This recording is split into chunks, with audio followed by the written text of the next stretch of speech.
So record is on.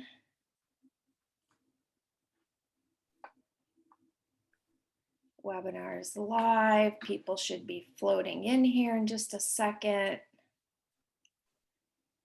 Loading in. I see that participant number coming up, so we'll give it just a second or two and let everybody get filed in. So Nashville, how's the weather in Nashville right now, Dan? We're actually having a beautiful day in Nashville right now. It's sunny and cool, and it's like perfect, perfect fall day. Yeah. Well, it was an iffy thing in Fort Lauderdale because they had a lot of rain from the tropical storm. Mm-hmm. And so I kept hearing, I'm so sick of the rain. I just want the rain to stop. So it rained a good piece of our visit, but then we had a couple of nice days. Then I talked to a client as I was jumping on the plane to come back, and she's like, yeah, it's like 50 degrees in Houston. And I went, oh no. Go from 70 to 50 is not what I want to do. Anyway. All right, I think we're going to go ahead and get started. I see the number still going up, which is awesome. Good afternoon, everybody. It's Jackie here with Evolution Fitness and Wellness.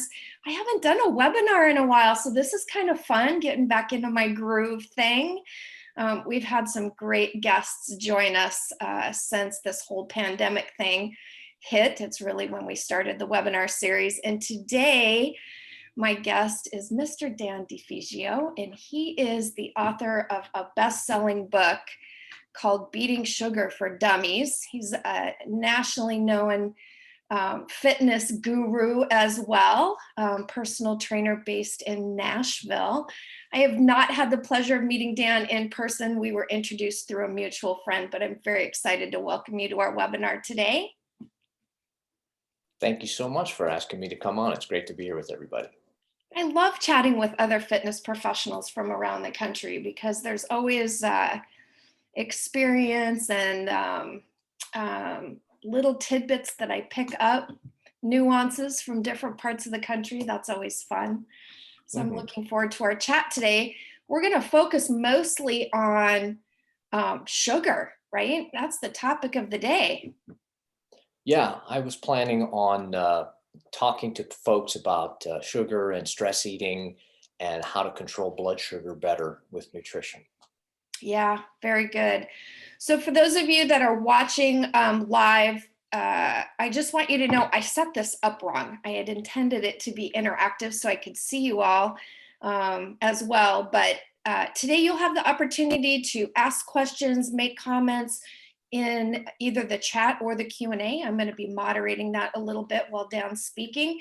So if at any point you guys hear something or you have a question, please don't be shy. Go ahead and pop that in there and I will definitely ask so we can get all those questions answered. But at this point, I'm going to go ahead and turn this show over to you, Dan, and let you get started and share with us today. Thanks. Yeah, feel free to interrupt me at any time because I do want to make sure that I answer all the questions that everybody has. Perfect. And if you have a question, someone else probably has a similar question.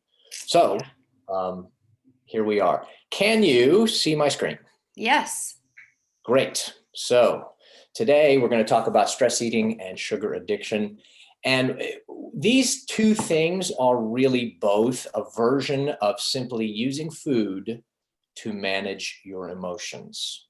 So my disclaimer up front, when I coach people on stress eating and sugar addiction, and I've built a niche over the last 25 years, and I'm kind of well known for this particular work. But my official disclaimer is I am not a mental health professional. I am completely unqualified for everything. So let's just say that going up front, okay? All right. So with the stress eating and the sugar addiction, we basically have three very typical situations. And I want to talk about all three of those buckets, as it were, because I would bet that 98% of people's stress eating problems and sugar addiction problems fall into one of these three buckets. So bucket number one is the easiest to deal with, and that is just a very simple habit. A great example of this, I have a client in the UK who he's a writer, and one of his things is at the end of the day, when he's finished writing, he sits down in front of the television, and every time there's a TV commercial on, then it's snack time.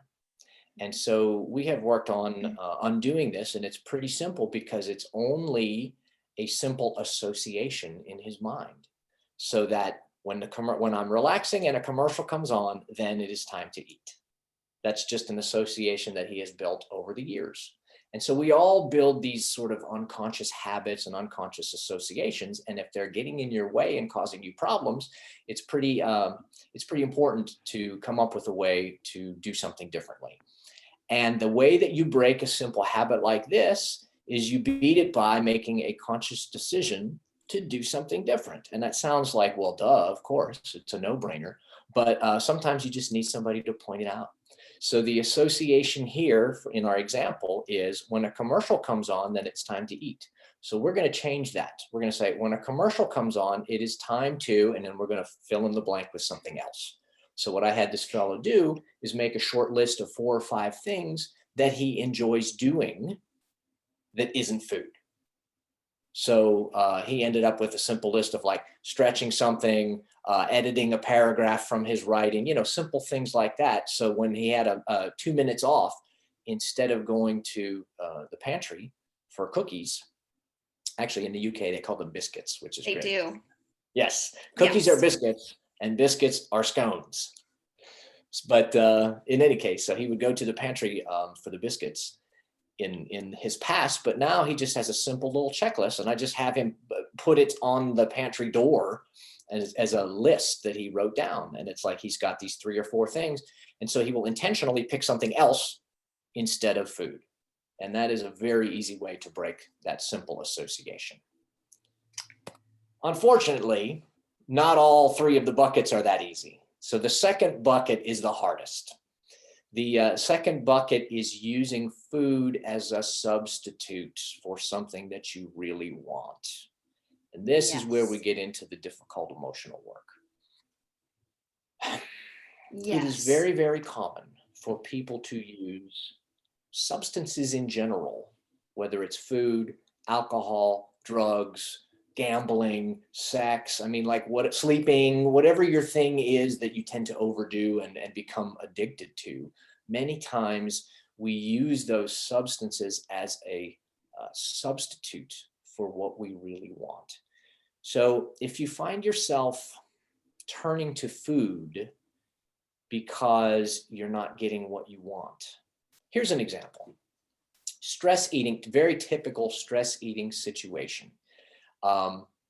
You're at work, you're totally stressed out, you're overwhelmed, your boss is breathing down your neck, you're having a terrible day, and you reach for the donuts. So that is your trigger and your cue to start examining what it is that you really want. And in a situation like that, it might be, if you're feeling overwhelmed and yelled at and having a really terrible day, what you really might want is a sense of calm or peacefulness. Or maybe a sense of feeling of being in control instead of being out of control. I mean, it could be lots and lots of different things, but your urge to eat donuts is a red flag that you're really seeking something else emotion-wise. So when you have that urge, when that trigger strikes and you're like, ooh, I'm stressed out, I'm having a terrible day, I want the donuts, then that's your red flag to say, what is it that I really want here? Do I want to feel like I'm in control? Do I want to feel safe? Maybe if you eat when you're lonely, what you really want is connection. Food can't give you that. Right. So that is how we beat the substitution, is we figure out what we really want and try to figure a way to get it, because food can never give you emotions. Does that make sense? It makes total sense. Anybody got anything in the chat box to ask about that? No. Say again, please, Jackie. No, nothing in the chat box. Nothing yet. No, not yet. Okay. But I do have a comment back with you, because you used the donut scenario. And I tell clients that is my worst, like when I go over the edge, it's with donuts. I can't just eat one. That's your thing, huh? That's my thing. And then I feel horrible afterwards.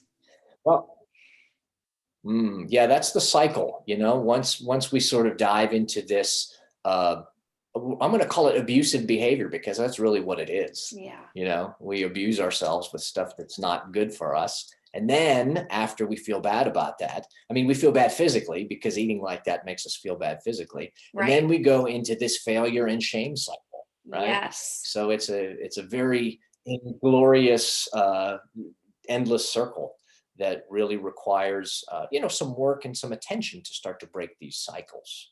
So as I said before, I'm not a therapist, and this is a great place for there to be a lot of professional emotional work. But a good tactic and a tool for you, just for starters, is you're reaching for food under a stressful situation. Pause for a minute and try to figure out, what is it that you really want? Because it's not sugar, it's not food. You don't want that, really. You want peacefulness, you want connection, you want calm, you want empowerment, something along those lines. Right. Bucket number 3, this is the most common. So many folks report this: stress eating because what they really want is a distraction. So let me give you a real quick rundown on how some of our brain works, right? We've got these multiple nervous systems going on in our bodies, and there's a part of our brain in the back, it's called the amygdala. And it is basically responsible for keeping us alive. That is the survival center. And our thinker is up front. This is called the prefrontal cortex, and that is where we do what is called executive function, which is a really complicated way of thinking like a grown-up and making rational decisions. Yes. So our thinker's up here, and our fight or flight business is in the back.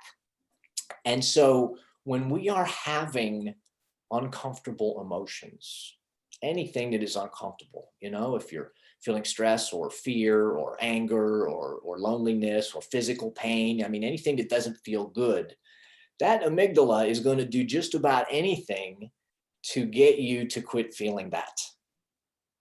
Yes. And so a really easy way to give your brain something else to think about for 2 or 3 minutes is to turn to food. It doesn't solve your problem, but it gives you a distraction from feeling bad for 2 or 3 minutes while you plow through a bag of potato chips or whatever it is that you like. So if you find that your urges for stress eating or sugar come from trying to escape these emotions, the easy fix for that is to start finding healthier distractions. Something else that you can do to sort of give your brain a break from feeling bad, but pick something that isn't bad for you. I like to go outside. One of my great thing, I just like to be outside in general, whether it's cold or rainy or warm or nice or whatever. So when my brain needs a break, I just go out on the patio or I step out into the woods. I'm fortunate that I live in a house with woods all around me. So that's my distraction right there. So I'm not eating, I'm just in a different environment, and that really helps me. But you can pick anything, and I'll suggest that you do what I had my UK biscuit fellow do, and make yourself a little list, of a few things. One of the things in the Beating Sugar Addiction for Dummies book that I wrote is helping people come up with lists like this of techniques that they can use so that you have a toolbox to pick from when these urges strike. Yeah. Let's say your habit is, oh my goodness, every time I feel bad, I eat ice cream. Well, if you come up with 1 or 2 other things to do besides eat ice cream, even if you only pick another thing every other time, you've already cut your ice cream intake by half. Right. So you don't have to give it up. I never ask anybody to well, I shouldn't say that. I seldom ask someone to completely quit doing something. There's no reason why we can't work foods that we know are not great for us into a smart and healthy, sustainable nutrition plan. But the big thing is we have to start eating more on purpose so we can do it on purpose. This reactive eating with stress eating and sugar addiction is the reactivity that just kills us. So getting better purposefulness in what we're doing is the big picture here. Dan, do you think that this stuff has changed over the years? Like it's getting, we know that people are sicker because of the wrong foods, right? That's part of it. It's not the whole thing. But do you think that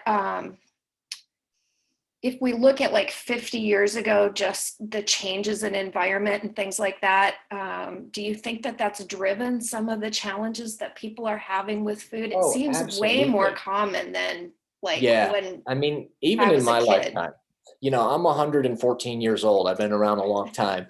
So even in my lifetime, I've been coaching people for coming up on 30 years now. So even in that time, I have seen a big societal change. And I think a lot of it is anxiety driven. I think people are far more stressed and far more anxious. Stress and anxiety are just rampant. And we have this built-in distraction gizmo in our pockets, right? It's called a smartphone. And so I think part of people's difficulty in general, and I'm speaking in very, very broad terms, so please forgive me for making stereotypical and very broad term statements, but I think we as a society are becoming less and less comfortable without having something distracting us all the time. Yeah. And that leads to anxiety and a lack of peacefulness. There's a famous philosopher and mathematician, his name is Blaise Pascal. And one of his philosophical statements was something along the lines of, most of men's problems stem from their inability to sit quietly in an empty room. Yes. And I think that really is more and more apropos in today's society. We're just bombarded with all this stuff, from advertisements to politics and everything on social media and TV ads and radio. There's just noise and stuff coming in all the time. People fill up their schedules. I talk to some families who have children whom I work with, and I don't know how they do it. There's like zero time to do anything except go to work and run the kids everywhere. And there's just like there's no extra time for anything. Yep. And wow, how did we get here? Yep. And then, as you take that conversation, and I don't want to go too far off of your slides, but in today's society, you mentioned the cell phone, and you see so many people. I see even single people, of course, we're not in the restaurants quite as much right now with COVID, but it's difficult to look around the table, whether there's one person or a dozen people, where half or more aren't fiddling with their phones. Like that ability to be able to just sit at the table, enjoy your food, and have conversation, or just focus on something else, looking out, the window at the restaurant or something while you're eating, and being able to do that without having that interaction with the phone. Yeah, I think it's a microcosm of the big difference between being present and proactive on one side, or being distracted and reactive on the other side. Yeah. So that was a really good point, Jackie. Thank you so much. So while Dan continues on, for those of you that are watching right now, I'd like you to type in the chat box, like on a scale of 1 to 5, how often do you find yourself piddling with your phone, whether you're at home, can you dine without the TV on or some kind of stimulus? I'm just kind of curious to see what other people feel there. I'm pretty guilty of that. I think we all are in one fashion or another. So if now is a good time to move on, I wanted to talk about diabetes, because one of the big problems with a high sugar, high carbohydrate diet is diabetes. It's one of the biggest problems in our modern healthcare society right now. I'm going to go over a couple basic concepts just in case folks on the call here or watching the video archive somewhere are not aware, there are two basic kinds of diabetes. They're called type 1 and type 2. Type 1 is something that you basically are born with and shows up over time, usually in early, either in childhood or adolescence. And there's, in a nutshell, there's something wrong with your body's production of insulin. You are not making enough insulin. So you have to inject it. You have to have an artificial source of it. So that's something that does happen. A vast majority of the diabetes in our society today, though, is what we call type 2 diabetes. That is insulin resistance. And that comes from having chronically elevated insulin levels from eating too many carbohydrates and too much sugar. And so what happens over time is your body becomes less and less sensitive to insulin because there's so much of this sugar floating around your system all the time that eventually those receptors pretty much shut down. And so you need more and more and more insulin. And that causes blood sugar problems, that causes massive weight gain, body fat gain and storage. It's a real problem. 90 to 95% of cases in the United States of diabetes are type 2. And we basically do it to ourselves. Mm-hmm. The good news is that type 2 diabetes is completely avoidable and reversible with diet and exercise. So there is something to be done. Yay. Yay. So let's talk a little bit about how to adjust the food for better blood sugar. When we talk about blood sugar, I know that several folks in setting this talk up had expressed concern about diabetes and blood sugar control. So I wanted to make sure that I did touch on it in a little more detail. Okay. You may or may not know that basically your blood sugar is measured in something called hemoglobin A1C. And that's a complicated term for basically measuring how much of your hemoglobin, your red blood cells, are damaged by sugar. That's what that measures. It's a percentage. Mm-hmm. So less damage is better. So a lower A1C is better than a higher A1C. And the reason this is a better, accurate picture of your blood sugar control is because it takes 50 to 60 days for those blood cells to be destroyed and turned over and make new ones in your body. So when you're looking at your A1C, you're getting a snapshot of basically your average over about 2 months. And that is a much better picture of how you usually feed yourself and how your body is dealing with glucose and sugar on an average basis. Another way that they measure in blood tests, they measure blood sugar levels, is they do what's called glucose tolerance, where they either measure it when you've been fasting or they give you a bunch of sugar and then measure it after that and see what your reaction is to it. But that's a less useful number because, you know, those numbers go up and down a lot throughout the day. So depending on when they take your blood and how big the dose that they gave you was, and, you know, how you've been eating over the last few days, how much you've slept, all those kinds of things will affect your circulating glucose levels. So it's not a great measure as far as making a statement of the state of your blood sugar control. So I would go for the A1C. It's pretty common in your blood panels nowadays. And if it isn't, I would suggest that you request that they do a hemoglobin A1C test to keep track of this.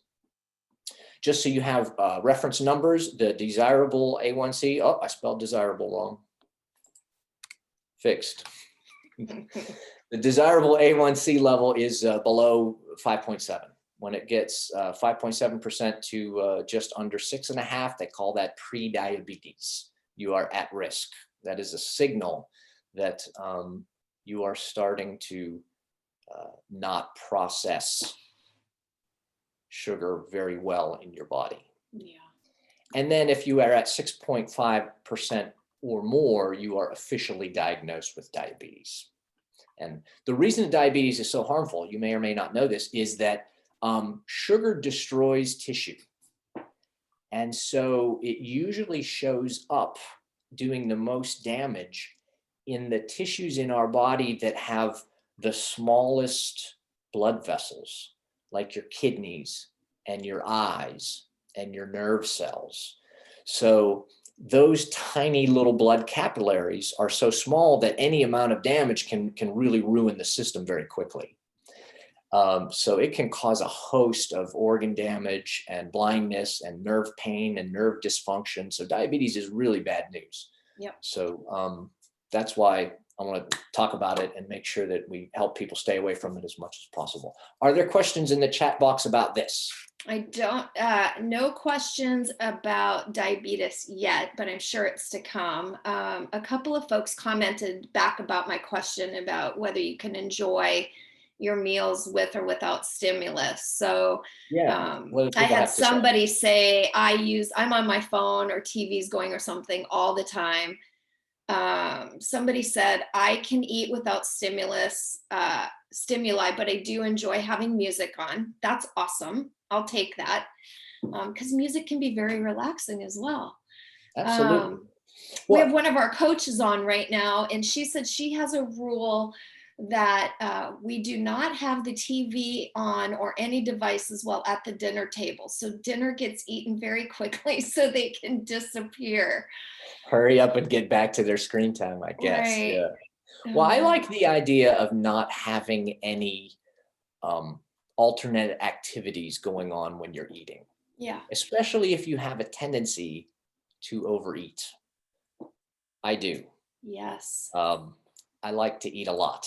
And if I'm not paying attention to what I'm doing, I can go through, many more portions than I should have before I even know what happened. And that is a great example of one of the versions of what we call mindless eating. So you can definitely fall victim to mindless eating much easier if your attention is on something else besides eating. Mm-hmm. So if you find yourself eating too much, too fast, all those types of things, make a practice of paying a lot more attention to what you are doing right at this moment. There's actually a whole example, a big page that walks you through a little mindful eating drill in the Beating Sugar Addiction for Dummies book. And I use ravioli as the example because that's one of my favorites. And I think you'll like it if you go through the drill of paying attention to what you're doing and what it smells like and what it feels like in your mouth. And, it's a neat little drill. If you've never done it, it'll sort of change your world. Awesome. Thanks for bringing that up. I have somebody that asked, and I don't know if you know this or not, but the question was, what does a prescription like metformin do to control sugar levels? Metformin works by I have to look up the mechanism of action because it's been a while since I've done that. But the idea is that it changes insulin is a hormone that your pancreas is supposed to make. And its job is to take glucose, which is sugar. Everything, all the carbohydrates you eat get broken down into glucose in your body. Right. And then the insulin attaches to the glucose, and it's like the bus. It drives it around to all the different body parts where it's supposed to. And it meets these receptor cells that put the glucose into the cells. Well, if your insulin sensitivity, your receptor cells are not working right, then the insulin drives the sugar to the insulin receptor and it doesn't hook up. So that glucose just keeps floating around in your body. And the metformin medication is a method of making the receptors stay open longer. I believe that's how that works. Mm-hmm. Don't quote me on that because, like I said, it's been a while since I'm not a pharmacist, so I need to double check that. But it affects the receptivity of those insulin receptors so that they stay open longer and more of the bus drivers can dock Right. Yeah. It is not it deals with the symptoms of diabetes, but it's not a fix. Right. It does have the temporary effect of lowering your blood sugar because it does this chemical thing to your receptors to keep them open longer. But if you continue to eat in a fashion that continues to damage your insulin receptivity, then you're going to overcome what that medication can adjust for you, and you're just delaying the problem. Yeah. So I don't Thanks know for asking the know question. what the rest of the slides look like, but I'm guessing at some point we're going to have a little bit of a discussion about carbs or no carbs. Dun, dun, dun. So how do you lower your A1C since a high one is so damaging to your body? Well, one of the primary things you can do is to choose carbohydrates that are what we call low glycemic. Glycemic is a measure of how fast a carbohydrate breaks down into glucose and enters your bloodstream. So all carbohydrates become glucose in our bodies. It's just a matter of how fast, how much and how fast. So when you choose carbohydrates that are high in fiber and high in nutrients and unprocessed, there's more stuff in there and it takes longer to digest and break down. So the release of the glucose into your bloodstream is slower, and that is better. So low glycemic carbohydrates like high fiber and high nutrient carbohydrates are vegetables, very high in fiber, very high in nutrients. Fruits, because they're high in fiber. I made a note on the slide here to make sure you watch your portions, because fruit is higher in calories and sugar than vegetables are. So you can't eat an entire popcorn bowl full of fruit and think that it's not going to adversely affect your blood sugar levels. Yeah. I do recommend that people stay away from fruit juice unless your portions are very, very small, because fruit juice is like all the sugar but none of the fiber. Right. So you do have nutrients, which is good. So it's better than soda, for example, but there's a lot of sugar per ounce in fruit juice. So be very, very judicious in your portions. So how do you feel about, because you've been coaching people in nutrition for a while, how do you feel about juice cleanses then? Because I know that not every juice cleanse is a fruit juice, but we normally sneak them in there because most people don't like the taste of just a vegetable juice, right? Like our palates have gotten so adapted to that sugar. So when you're coaching your clients and they say, I want to do a juice cleanse, how do you respond? I'm not a cleanse guy. Yeah. Because it's a real temporary thing. The way that I approach coaching in general, I'm so glad you asked this question, Jackie, because this is an important big picture thing and I didn't talk about it. So I do want to talk about it. Here's how I approach things. Whatever you do most of the time, that's what you get.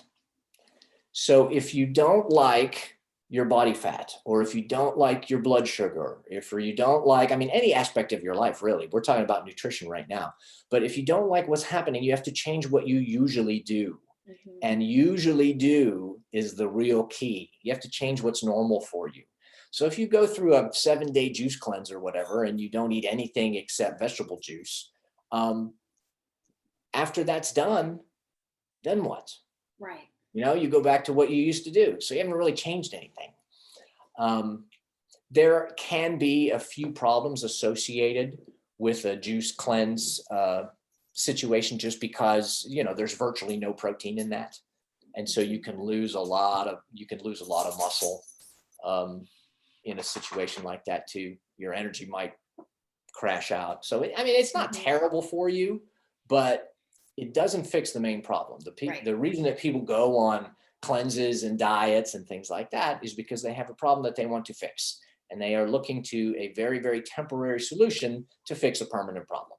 So the approach needs to be, you've got to change what you usually do, not just for 3 or 4 days. Thank you for asking. Thank you. So I missed this earlier when we were talking about blood tests. Somebody said, how often would you recommend somebody have their blood tested if they've already received a pre-diabetes diagnosis? That is probably something for your healthcare provider to decide, because based on if they're introducing medication that they want to play around with, or if you're working with a nutrition coach or a dietitian to try to change some things. I would probably guess that maybe twice a year, like every 6 months, would be a good way to keep your guide rails going.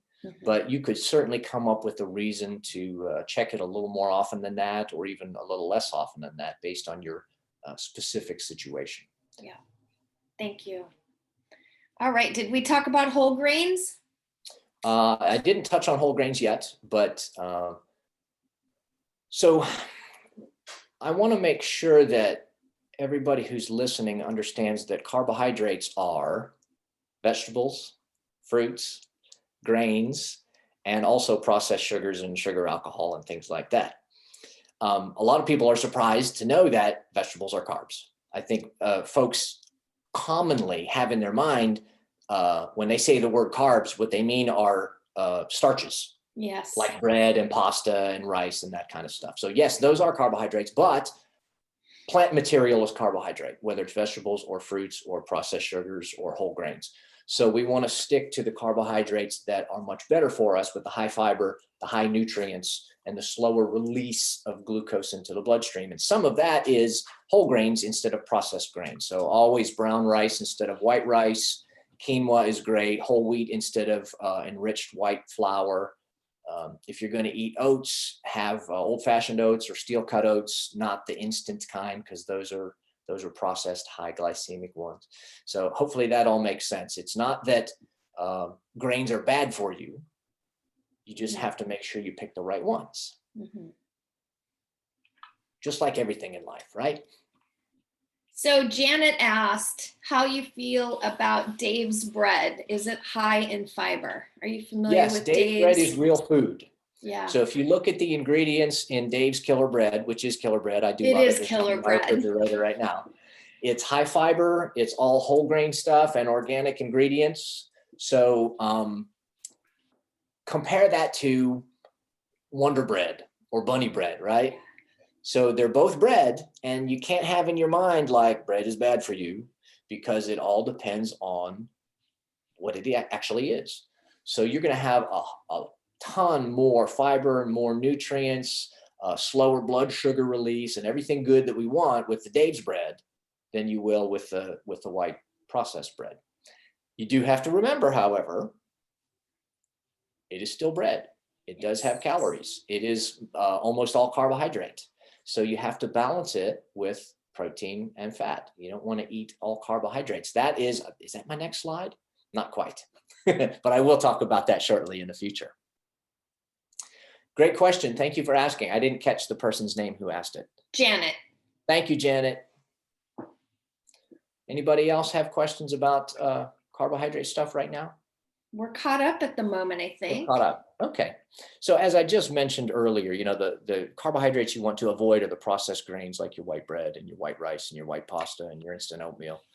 And obviously, I don't usually have to teach this to people, but you want to avoid the extra sugar, high sugar stuff, soda and candy and cookies and milk or white chocolate. There's a ton of sugar in white chocolate. If you love chocolate, like most people do, use dark chocolate. It's much lower in sugar, and there are some actual good nutrients in it. So just watch your portions like everything else. We're getting ready to get into carb heaven right now, right? With Thanksgiving coming up. Right. There's going to be a lot more food everywhere between Thanksgiving and New Year's. So make smart decisions, pick your battles, as the saying goes. The average American gains 8 to 10 pounds between Halloween and New Year's. It's crazy, right? I just wrote a post about that very thing. So there's going to be extra food there's going to be a lot of sugar and a lot of treats that you normally wouldn't have. Mhm. So be aware and be prepared and make your decisions purposefully.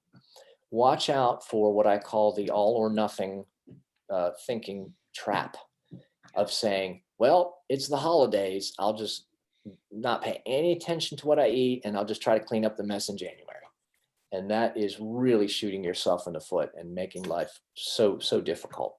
Yeah. So make smart decisions around the treats. You know, if you love, like I love pumpkin pie, and you know I'm going to have some at Thanksgiving, right? Yeah. But I'm not going to eat pumpkin pie every other day between now and January, right? Thanksgiving is one day. Maybe if there's pie left over, it'll be 2 days. But, you know, in the course of a year, it's a small piece. Right. Right. The holiday season is pretty much November and December. You know, 2 months out of 12 is a big percentage of things. Debbie asked, where do you rate potatoes? So Deb, are you talking about white potatoes or sweet potatoes? Or both? We'll give her a second to answer that. And if you have something you want to comment on, we can come back when she responds. Well, potatoes in general, I mean, they're vegetables. They are some of the most nutrient dense foods that we have, but they are higher in calories because they are packed tight with carbohydrate. So I think potatoes have gotten a pretty bad rap in general, because there are so many ways to sabotage the potato and make it less healthful. Yeah. Right. We can chop them up and fry them in hot oil that gives us trans fats and creates a lot of problems and damage to our arteries. We can strip away the skin where all the nutrients are, or most of the nutrients are, and just have the white stuff that we mash up and pre-cooked so that it's like instant potatoes, which has a very high glycemic rating. Or we can actually take a potato, cut it into pieces, leave the skin on, and roast it up so that you have a food that is very high in vitamin C, very high in potassium, got good fiber content, so it's a low glycemic carbohydrate, and then you count that as a vegetable. Yeah. Does that make sense? It's all about what you do with the food, right? Yeah. Try to stay away from the good food, bad food concept. Are potatoes good or potatoes bad? It doesn't work that way. Right. Quantity, right, has a lot Quantity to do is with a it. huge thing. I mean, even though something can be good for you, I mean, you can even overdose on water, for goodness sake, right? You'd have to eat a lot of lettuce and spinach to get too many calories, but it can be done. Yeah. So portions matter. Calories do matter. They're not the most important thing, but they do matter. Glenna commented, it's so frustrating that so many foods we eat have sugar in various forms. It's very hard to get away from it. Yeah. A good rule of thumb is when you're buying things that are packaged, look at the ingredients and see what else is in there besides the food that you think. I spend a lot of time in the woods, so I make my own trail mix, and I make it with roasted nuts and a bunch of different kinds of seeds and things like that. So I know what's in it. If I buy a pack of trail mix in the store, and you look at the ingredients, yeah, it has all the nuts and the dried fruit and stuff like that, but there's a pile of preservatives and a bunch of extra sugar and all this kind of stuff. Yeah. So the ingredients really matter. Yeah. So be sure that you are paying attention to the actual content of the food that you are eating. Once you get in the habit of checking for things like that, you end up shopping mostly around the outside of the grocery store, the outer aisles where all the produce and proteins are, and the inside of the stores where most of the processed stuff is. Yeah. So most of your food comes from the perimeter. I think I saw something recently that said there's at least 57 different names for sugar in our food. Yeah, there's a pile of different names. Sugar hides in lots and lots of different, under different names. That's another thing that I have. I have that up on the beatingsugaraddiction.com website. one of the posts that I have there is hidden names for sugar. And there's just a big list. You can print it out if you want, stick it on the refrigerator, or keep it with you when you go grocery shopping if you want to compare. And so guys, that web address that he just mentioned is literally at the bottom of his slide. And I've visited that site numerous times over the last few weeks. He's got some great blog posts and everything there. So be sure to check that out. Before I let you move on, Janet's asking, red potatoes are better for you. Is that correct? Better for you than donuts? White potato or donut, right? Yeah. A white potato with sour cream, butter, bacon. Yeah. Right. Yeah. Different foods have different nutrient profiles. And one of the ways that I like to help to increase people's nutrient intake is to have them look for different colors. You can look at the color wheel, right? Mm-hmm. So we have foods that are red, and we have foods that are orange and yellow, and we have foods that are green. We have foods that are purple and blue, you know, and roughly different colors equal different kinds of nutrients. So if most of the things that you're eating are brown, you're missing out on a lot of variety of nutrients. So one of the things I like to challenge folks to do is over the course of a few days, keep track of how many different colors that they are eating in their food. And the different potato stuff is a great example of that, right? Yeah. So we have the Idaho potato, which is mostly brown. We have the red potatoes that are reddish purple skins. We have purple potatoes. Yeah. Yeah. So there we have this yams and sweet potatoes, which have a much higher the orange, the carotenoid content. So there's a lot of different kinds of nutrients that you can find in all these different root vegetables, and they all have their place. So I would probably not want to put too much stock in saying this kind of potato is good for you and this kind of potato is bad for you. Yeah. Does that make sense? Yep, totally. Variety is good. Variety there are my good. dogs. Something exciting is going on.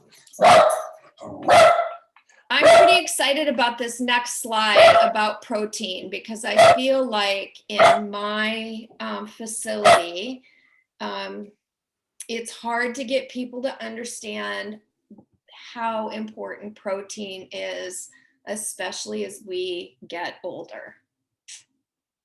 Yeah, protein is important to keep muscle tissue on. Protein is important to build cells, immune cells, and actual body tissue.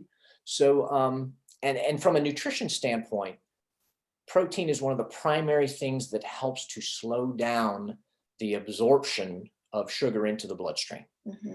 So, one of my primary tasks when I usually start working with somebody is to make sure that every time you eat, meal or snack, do your very best to make sure that you have a good combination of protein and plant together. Anytime you eat an all carbohydrate snack, you are asking for a big surge of blood sugar and a big insulin spike. And then we get a big energy crash from that too. So we go through this energy roller coaster, this blood sugar roller coaster, when all you do is eat carbohydrates. So that's a good starting point for blood sugar control nutrition. Protein with plant every time. I made a list here. The font is a little bit smaller, but some of the best. I might have to put my glasses back on, Dan. Some of the good proteins are whey protein, right? Some of the highest quality protein that's on the planet. And I put a link, if you want to share that, I'll email you this slide so you can put it out to your listeners and readers.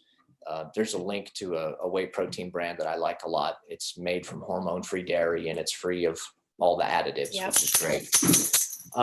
Fish is a great protein source. I would suggest that whenever you can, get wild caught instead of farmed fish.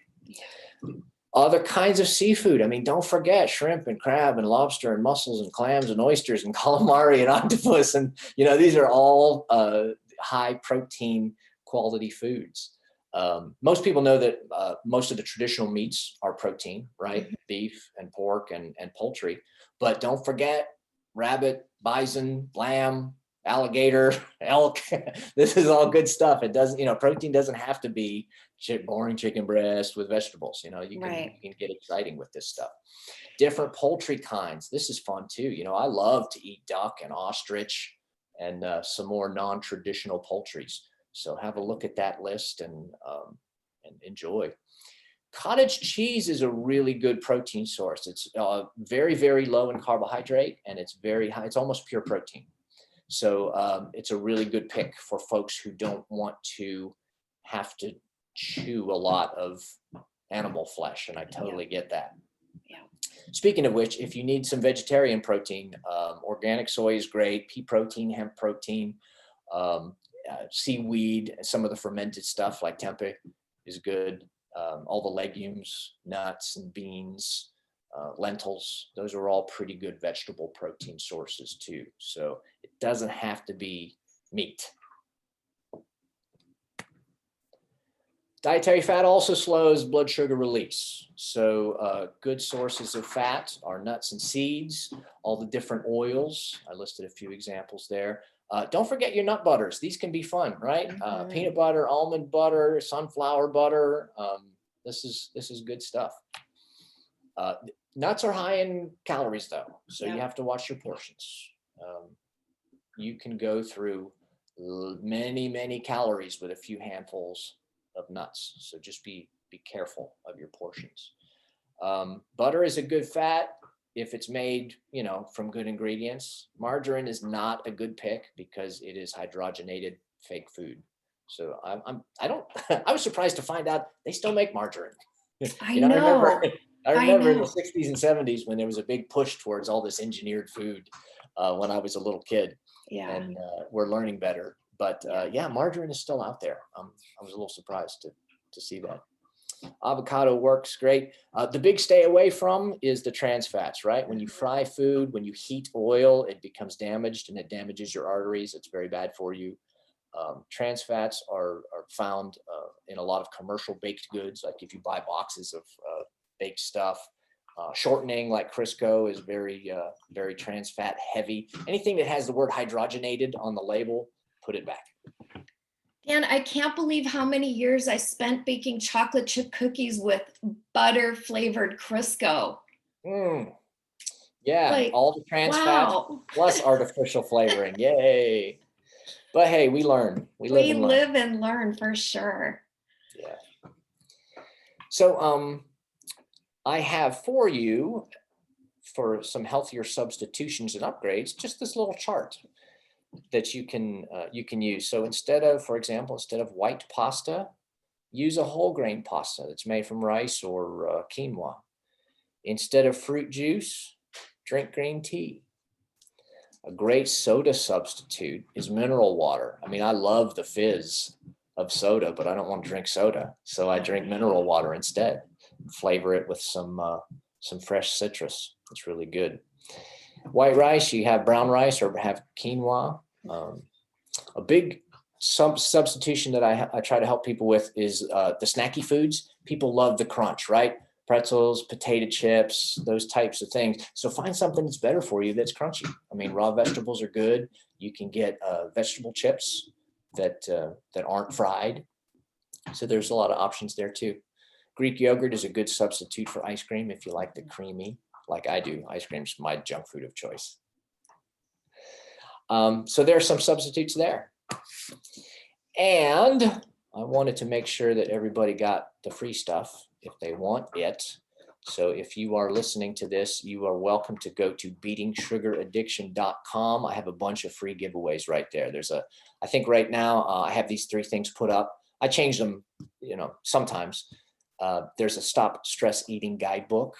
So some of the things we talked about are expanded on that. There's a little thing for what to do when you have a sugar craving. And right now, if you're watching this archived on the web somewhere, we are in the midst of the COVID-19 outbreak. And so immunity and our immune systems is a big concern for everybody. So I have a little giveaway there for immune boosting smoothies and bowls. And you are welcome to pick up any or all of those for free at beatingsugaraddiction.com. Beautiful. Thank you. Bonnie popped up when we were back talking about sugar and asked about honey. When you want to ask about honey, tell me more about what you are asking, please. All right, Bonnie, tell us a little bit more, like honey on your oatmeal, honey in your baked honey goods. as a sweetener. I'm gonna guess talking about honey as a sweetener. Okay. You know, honey is, you can treat it dietary wise like sugar, because it is just about all sugar. The plus to honey is it has some nutrition goodies for immune boosting and allergy suppression if it's local honey, things like that. So there are some good things in it. However, it is still basically an all sugar sweetener. So be very aware of your portions and your amount. Yeah. Let's see. Okay, guys. So Dan's at the end of his slides. I think I've answered all the questions. Unless anybody has any other comments or questions, please feel free to pop those in there real quick. So overall, when you're coaching a new client, what I'm really getting is, oh, okay, Karen, I'll get back to you. What I'm really hearing from you throughout this presentation is looking at making better choices, being very mindful about when we're eating, how we're being influenced while we're eating. And that really, you're not saying you can never have pizza or you can never have ice cream. It's portion size and not having pizza and ice cream every day. Yeah, and the big picture from how I'm trying to approach this is to try to help people get a handle on their behavior. Yeah. Because folks who struggle with stress eating and struggle with sugar addiction generally are being very habitual in being reactive. So I try to help people learn how to be proactive and put their nutrition on a much more purposeful and proactive course, so that when you decide you want to have ice cream, you are doing it on purpose and not as a reaction to feeling bad, you know. And it takes some time to do that work, but that is how you create long-term sustainable improvements in your nutrition and your emotional well-being. Yeah, and everything's really tough right now. I mean, people have been quarantined at home for long periods of time. You know, it's easier to grab the processed stuff at the grocery store. You know, there's just so many factors that are going on right now. I think this is a really timely discussion about mindfulness and finding better habits that don't revolve around just constantly grabbing food. Yeah, eating on purpose, not just as an afterthought. So Karen's question was thoughts on xylitol as a substitute. Yeah, xylitol as a sweetener is just fine. It is basically similar to stevia. It's like a 0-calorie plant-based sweetener. It is exceedingly poisonous to dogs, though. So be very, very careful if you have it in the house. Don't let your dogs, lick any of it up, because it can cause a big problem. It'll cause them to have basically a massive blood sugar drop, and they can go into a coma and actually die. So if the dog gets in a pack of gum that's sweetened with xylitol, or if you have some powder sitting around and some of it gets on the floor, it can be a real problem for the dog. So please be careful of that. So Bonnie's last comment is the holiday traditions do include lots of sweets, so it's okay to have some. Yeah, of course it's okay to have some. But as I'm going to go back to my earlier big picture of make sure you do it on purpose, right? Just because someone hands it to you doesn't mean you have to eat it, right? Pick your battles. Don't necessarily eat every single thing that somebody offers you. If you're at a holiday party, don't hang out next to the brownie plate, right? You know, you're just going to stand there and chit chat and eat brownies the whole time. So if you really want a brownie, have a brownie and then move somewhere else so that you're not tempted to just continue to mindlessly eat the stuff that you're standing next to. Yeah, for sure. Okay, we've answered all the questions. That was awesome. Thank you so much for joining us today.